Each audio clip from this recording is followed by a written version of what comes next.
নুরুল হক নূর শ্বাস প্রশ্বাস নিতে কষ্ট হচ্ছে এবং তাকে এখনই আইসিইউতে নেওয়ার জন্য ব্যবস্থা করা হয়েছে। আমরা নুরুল হক নূরের এবং নূর রাশেদ খান সহ শতাধিক নেতাকর্মীদের উপরে হামলার তীব্র নিন্দা এবং প্রতিবাদ আমরা জানাচ্ছি। রাজপথে আন্দোলন সংগ্রামের মধ্য দিয়ে যারা জুলাই আগস্টের গণঅভ্যুত্থানে নেতৃত্ব দিয়েছে, সেই গণ অধিকার পরিষদের উপরে এই ন্যাক্কারজনক হামলার তীব্র নিন্দা এবং প্রতিবাদ জানানোর পাশাপাশি আমরা দাবি জানাতে চাই, অবিলম্বে যারা হামলা চালিয়েছে তাদেরকে চিহ্নিত করে তাদের বিরুদ্ধে আইনানুগ ব্যবস্থা গ্রহণ করতে হবে। আমরা নুরুল হক নূরের জন্য আমরা দোয়া করি।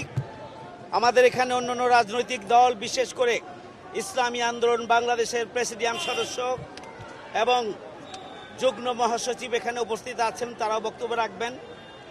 বিভিন্ন রাজনৈতিক দল বক্তব্য রাখছেন। আমরা যারা একসাথে আন্দোলন সংগ্রাম করে নতুন বাংলাদেশ আনার ক্ষেত্রে আমরা ভূমিকা পালন করেছি, 1 বছর পার হওয়ার আগেই অন্তর্বর্তীকালীন সরকারের আইন শৃঙ্খলা বাহিনীর পক্ষ থেকে এই ধরনের নৃশংস আক্রমণ এটি মেনে নেওয়া যায় না। এদেশের জনগণ এবং জুলাই যোদ্ধারা আহত হয়েছে, আমরা একসাথে ছিলাম।